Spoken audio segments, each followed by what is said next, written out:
جب سیدہ زینب قافلہ لے کے دمشق پہنچی تو بازاروں اور گھروں کی چھتوں پر لوگ جمع ہو گئے تھے. کسی کو کچھ پتہ نہیں تھا کہ یہ کٹے ہوئے سر کن کے ہیں، اور جو قیدی آ رہے ہیں اونٹوں پر کجاووں پر یہ کون ہیں. صرف اتنا اعلان کیا ہوا تھا کہ حکومت کے کچھ باغی تھے اور باغیوں کو قتل کر دیا گیا ہے. اب یہ باغیوں کے سر دربار یزید میں پہنچائے جا رہے ہیں. لوگ باغیوں کو دیکھنے کے لیے چھتوں پر چڑھ رہے تھے. کسی کو کچھ خبر کچھ پہچان نہ تھی. ہجوم ہو گیا، قافلہ رک گیا بازار دمشق میں. آج وہ بازار سوق حمیدیہ کہلاتا ہے. چھتا ہوا ہے آج بازار دمشق کا. وہ روٹ تھا جہاں سے وہ مسجد اموی جو ہے اس طرف دربار یزید کی طرف مڑ کے قافلہ جانا تھا. بھیڑ ہو گئی، قافلہ رک گیا. بھوک تھی، پیاس تھی، پریشان حالی تھی. تو چھتوں پہ جو لوگ چڑھ گئے تھے ان میں ایک خاتون بھی چڑھ گئی تھی، بوڑھی.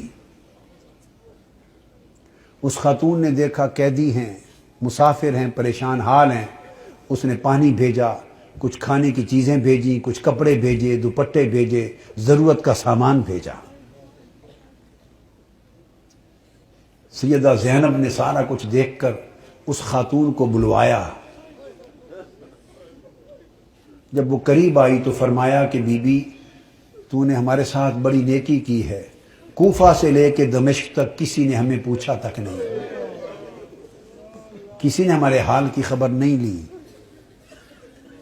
تم کون ہو اور ہمیں کیا سمجھ کے ہم سے اتنی بھلائی کی؟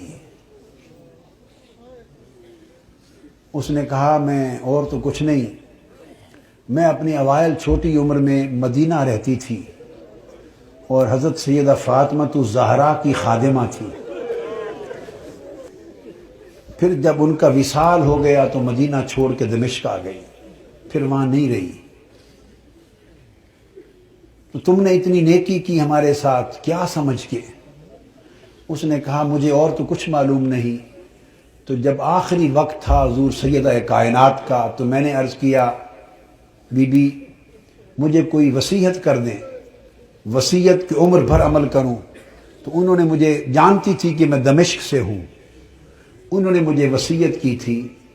فرمایا تھا بیٹا ایک ہی وصیت ہے، کبھی قیدی نظر آئیں تو ان سے اچھا سلوک کرنا. زندگی میں کبھی قیدی نظر آئیں تو ان سے اچھا سلوک کرنا. میں نے تو دیکھا ہے قیدی ہیں اور مجھے ان کی وصیت یاد آئی ہے. زندگی میں پہلی مرتبہ موقع ملا ہے تو میں نے سیدہ فاطمہ الزہرا کی، اپنی مخدومہ کی، میں نے نصیحت پہ عمل کر کے قیدی جان کے تو یہ سارا کچھ کیا ہے. سیدہ زینب رضی اللہ تعالی عنہ اور سلام اللہ علیہ فرمانے لگی اللہ تیرا بھلا کرے، تجھے اجر دے. بتا تو نے ہم سے اتنی نیکی کی، بھلائی کی، ہم تیرے لیے کیا دعا کریں، کیا صلہ دیں؟ ہم تو اس وقت خود مسافر ہیں، قیدی ہیں، لٹے ہیں، مظلوم ہیں، بے یار و مددگار ہیں، ہم تیرے لیے کیا دعا کر سکتے ہیں؟ اس نے کہا بی بی میری ایک ہی آرزو ہے عمر بھر کی، وہ دعا کر دیں. پوچھا کیا آرزو ہے؟ اس نے کہا جب میں وہاں سے چلی تھی تو سیدہ فاطمہ الزہرا رضی اللہ تعالی عنہا کے چھوٹے چھوٹے شہزادے تھے، حسن حسین اور بی بی زینب، چھوٹے معصوم بچے تھے. اب زمانہ گزر گیا، میری اس وقت سے آرزو ہے کہ کبھی مجھے حسین اور زینب کی زیارت ہو جائے. دعا کر دے کہ مجھے ان کی زیارت نصیب ہو. بی بی زینب نے فرمایا تیری دعا قبول ہو گئی. میں زینب ہوں جو قیدی ہوں، اور جس کا سر کٹا نیزے پر دیکھ رہے ہو یہ حسین ہے.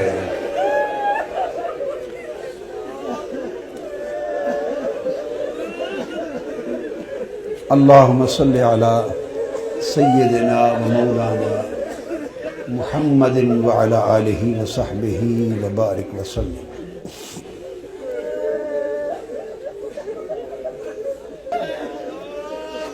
پھر سیدہ زینب قافلہ لے کر جب دربار یزید میں پہنچی ہیں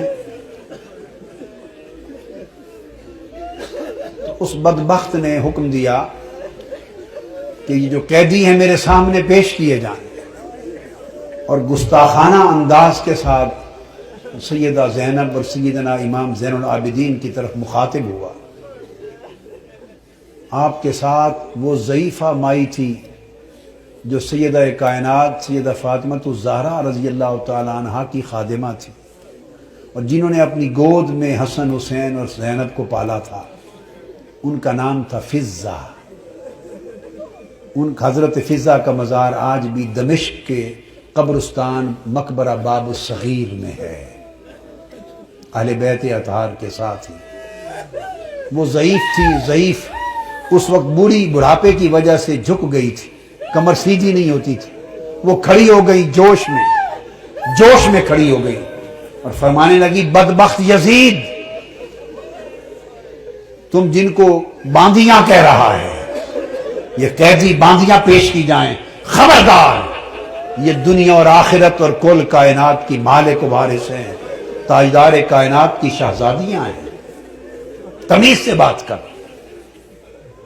یزید نے اپنے فوجیوں کو دیکھا اور کہا کہ یہ بوڑھی خاتون کون ہے جو جسارت اور بے ادبی کر رہی ہے ہمارے دربار میں، اس کی خبر لو۔ اس کے فوجی اٹھے، انہوں نے تلوار لہرائی، ڈرانے دھمکانے کے لیے بی بی فضہ رضی اللہ تعالی عنہا کو۔ بس اتنا عمل کرنے کی دیر تھی کہ خود یزید کے فوجیوں میں درجنوں سینکڑوں فوجی حبشہ کے رہنے والے تھے، اور بی بی فضہ بھی حبشہ سے تھی۔ یزید کی اپنی فوج کے حبشی جوان،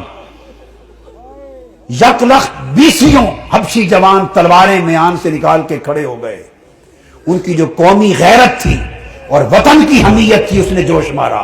اس نے کہا، خبردار، یہ ہمارے وطن کی ماں ہے، حبشہ کی ماں ہے، اگر کسی نے اس کی طرف ہاتھ بڑھایا تو تلواروں سے گردنیں کاٹ دیں گے۔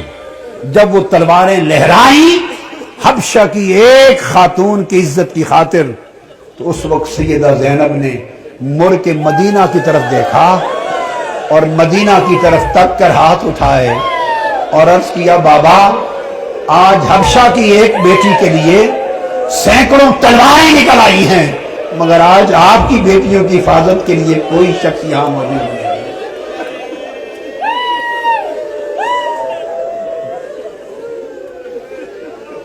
اللہم صلی علی سیدنا و مولانا محمد وعلی آلہ وصحبہ وبارک وسلم۔